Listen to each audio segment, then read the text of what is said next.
Alright, another episode of Best Rare Champions 2025. This one we're going to be focusing on some of the slept-on rares, man. Some of the unsung heroes that can actually do a crazy job for you on your account. We've already covered like the Coldhearts and the goddamn Apothecaries and stuff like that. These guys are going to be a little bit more obscure, and there's no better place to start than my beloved Candleguard, man.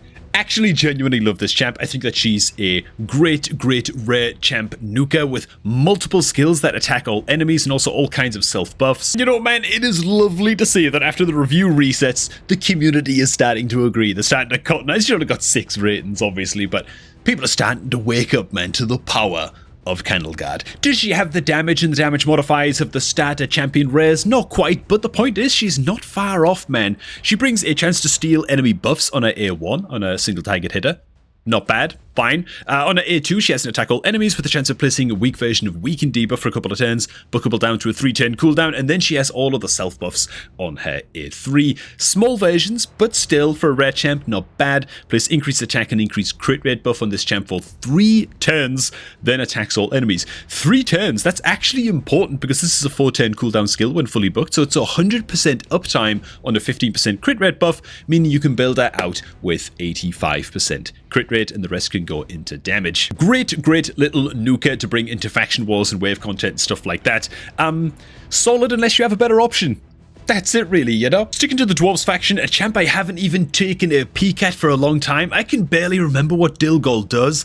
I just remember that he's a good rare damage dealer and he's super versatile. What's hilarious is that his ratings seem to be a little bit lower from the community since the reset, but okay, I've just scanned over his skills. I remember now. He's more of like a boss killer style rare, but he's quite useful everywhere in the game, again, until you find like some better epic options, man. His A1 has a chance to place weak version decrease speed. His A2 is an attack all enemies 2 times, each hit with a chance of placing strong decrease accuracy debuff for a couple of turns on a 3-turn cooldown. And then his A3 is an attack what enemy 3 times, triple hitter, each hit with a chance of placing strong decrease defense for a couple of turns, man. Not bad. You can see how he's a bit of an all-rounder, right? He's got the multi-hitters and the attack all enemies for taking out waves of enemies, and then when you get to the boss, he's actually bringing some key debuffs there as well. Does Dilgol do enough to deserve a place on this list? I'm going to throw him on there anyway and see what you guys think. If you ever built out a Dilgol, how would you line him up against Candleguard? For me, I think Candleguard's probably just a little bit more useful because of multiple attack all enemy skills and how good she is into waves of enemies, but there you go. Next up, man, we have a forgotten champion. I tell you what, man, you can get off such a good start on Raid Shadow Legends these days that it feels like a lot of these rare champs that used to be amazing, more and more of them kind of fall by the wayside. And of course, speaking of incredible stats, I'm partly responsible for the problem with how bloody good our beginner promo link is down below at the top of the video description. If you click on that link, you can create a new account. You're going to get just a ridiculously good start with a free legendary champ as well as 3 additional epic champions as you level up your account. It's just absolute nonsense. And you should absolutely do that right now, man. But if you don't and your account is lacking and you need a good decreased defense champion,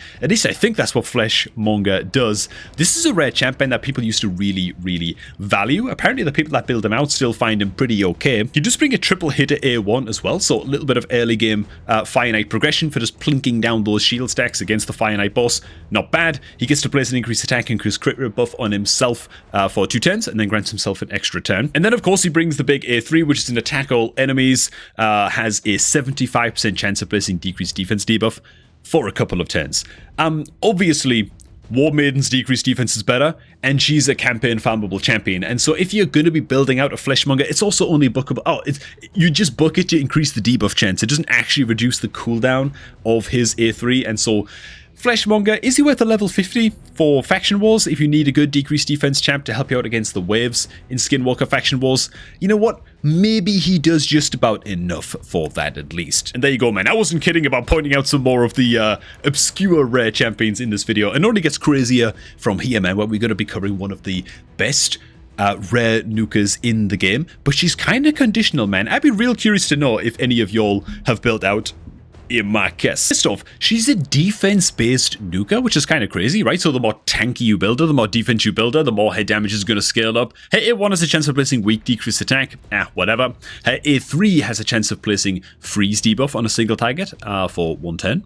it is actually bookable up to 100% land rate, so that's not nothing. It's in her A2 though, where things get a little bit wacky, man. She's got an attack all enemies A2, has a 35% chance, by default at least 50% chance booked, of placing a weakened debuff for 210s. So only a 50% chance, but it deals extra damage to enemies, or places an extra hit, rather. Against enemies with the weaken debuff. Now the modifiers, like the damage modifiers on the extra hit, are like a 3. I think the modifiers on the initial attack are like a 4.1 or something like that. But if you know anything about like attack all enemies damage modifiers in Raid, you know that those aren't bad numbers at all. Like the 4.1, 4.2 on the initial attack is actually like quite good, and then having an additional follow-up that deals almost as much damage against weakened enemies is like really good. The problem is her weaken is such a low land rate that you really want to put her on a team that already has an AoE weaken debuff on it, and those AoE weaken debuffer champions that have like 100% land rate weaken tend to be pretty damn good, and so by the time you get your hands on a powerful AoE weaken champion, you've probably got better nukers than the Marquess, you know what I mean? So she is in this weird spot. Reminds me of some of like the free champions that you get from Doom Tower, like the free epics and stuff that are really good, but they take too long to get those champions from the secret room, so by the time you get them, you end up not using them, you know? I think Marquess might be in a little bit of a similar boat. Either way, man, Marquess the Obscure, I'd love to know if anybody has built her and is like still using her on their accounts to this day. And I'm just noticing while recording this, I have like this tick where I always like itch my nose while recording. What's all that about, man?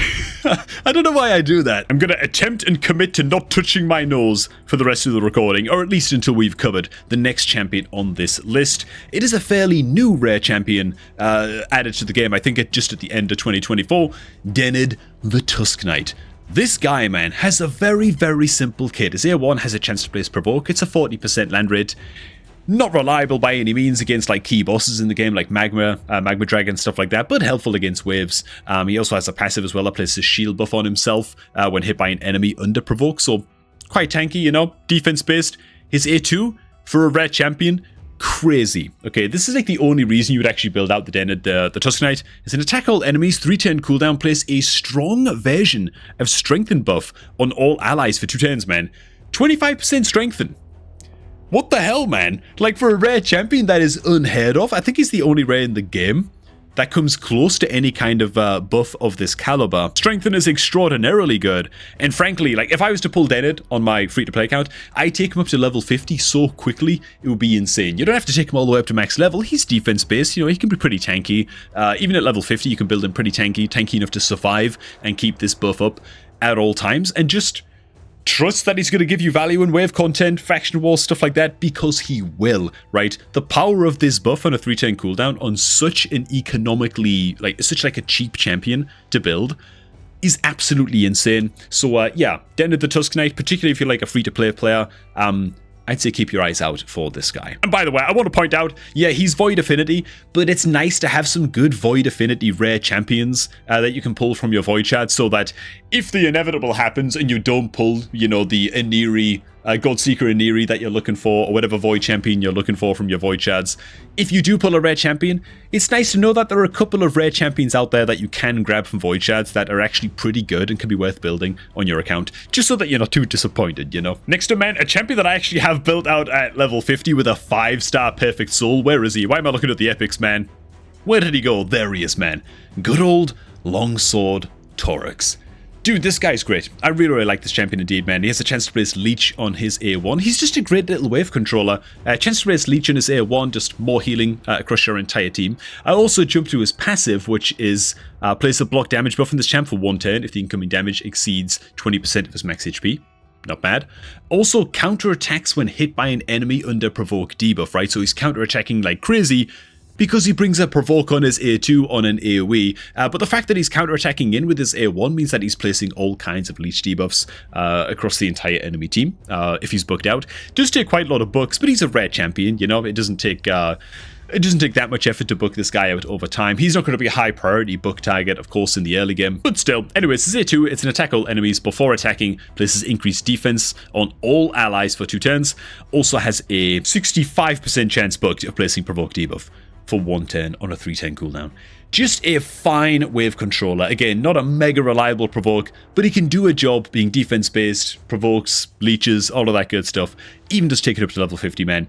Longsword Torux. What a guy. Also looks absolutely badass as well, I'm sure everybody will agree. Next up, man, a High Elf rare champion that I never see anybody touch on. And frankly, if my High Elf champion on my main account didn't get so strong so quickly, my High Elves faction, rather, didn't get so strong so quickly, I would have taken Prosecutor up to level 50 pretty comfortably without many reservations, man. She brings a double hitter A1 with a 30% chance each of decreasing target's 10 meter by 10%, so a little bit of 10 meter control there. But most importantly, man, the A2, dude, for a rare champion, this is great.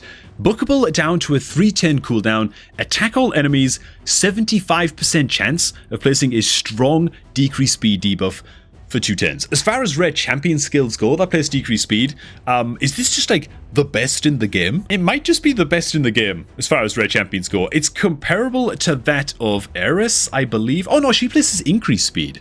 Okay, yeah, so I don't know, man. Is Prosecutor just actually the best decreased speed, like AoE decreased speed debuffer rare champ in the game? Maybe I'm missing one. It's entirely possible that I'm missing one, right? On the A3, it's a triple hitter plus increased accuracy buff on this champion for 2 turns before attacking. Each hit has a chance of placing heal reduction, so she can give you a little bit of a spirit keep utility there as well. Oh my god, man.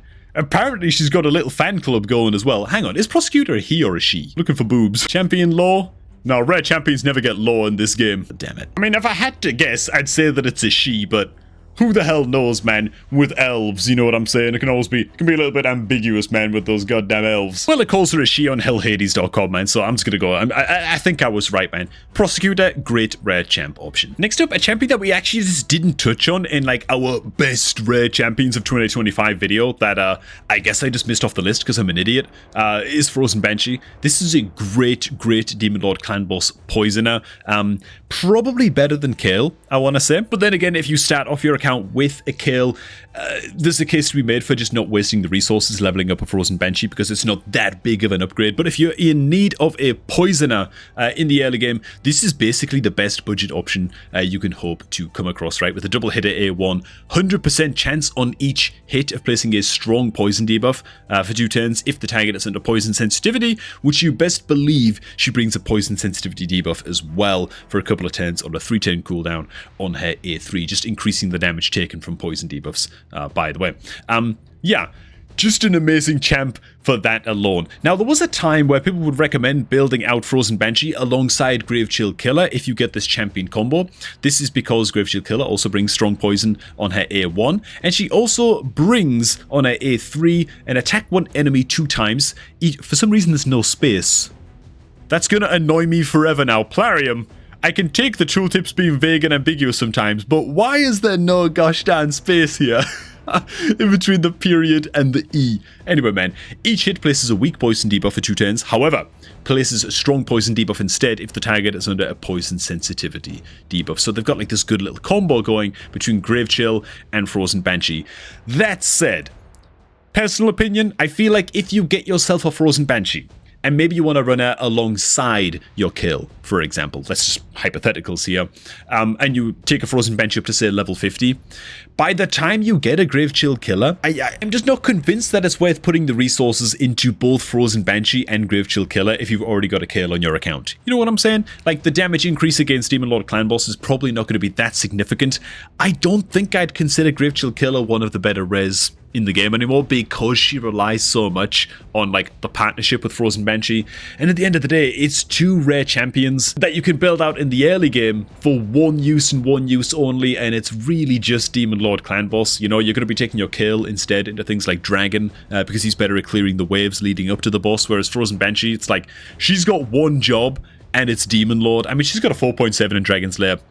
Fair enough. Okay, if you've got a good team that can escort her to the dragon, fair play. But even then, you're not going to have Frozen Banshee and Gravechill Killer on your dragon team and still be able to kill off the waves before you get to the dragon boss quickly, if that makes sense, you know? And frankly, if you're playing the game efficiently and you're saving your ancient shards for 2x events and stuff like that, the chances that you're going to start pulling better epic champions to just upgrade your account as a whole and just make things like leveling up a Gravechill Killer just less and less efficient for your account, it's just highly likely that it's not the best thing to invest the resources into both of these champions. Just the Frozen Banshee in my view. And finally, man, back into the High Elves faction.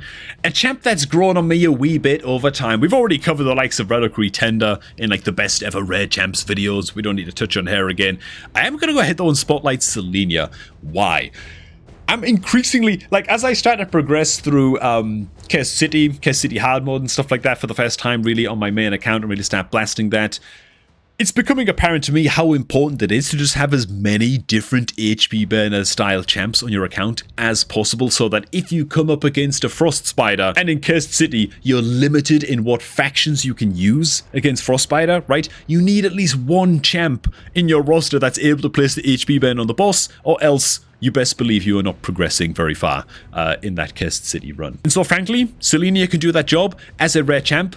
She's quite solid in her role as well, because she also places an increased accuracy buff in herself for a couple of turns, which just makes her a bit easier to build. And if her only job is to just live and place the HP burn against a Frost Spider in Cursed City, then she can fulfill that role better than most rares. There are one or two other rares in the game, of course, that can place HP burn. I just feel like she's easier to build because of the increased accuracy buff. Also because of this increased accuracy buff and the HP burn debuff, she can be built alongside a Godseeker and Neri in like full regeneration gear. And then these two champions alone, Neri and Selenia Nightcloak, can soar even the hardest stages of Sand Devil's Necropolis. And I'm just curious to see, okay, she's got a 4.4 in Sand Devils. That makes absolutely no sense given that she's like the best budget option HP burner in the game because of the increased accuracy buff that she brings to herself as well for taking into Sand Devil alongside Neri. And she should really have like a 4.7 or something in those ratings. But yeah, multi-use, good old Selenia.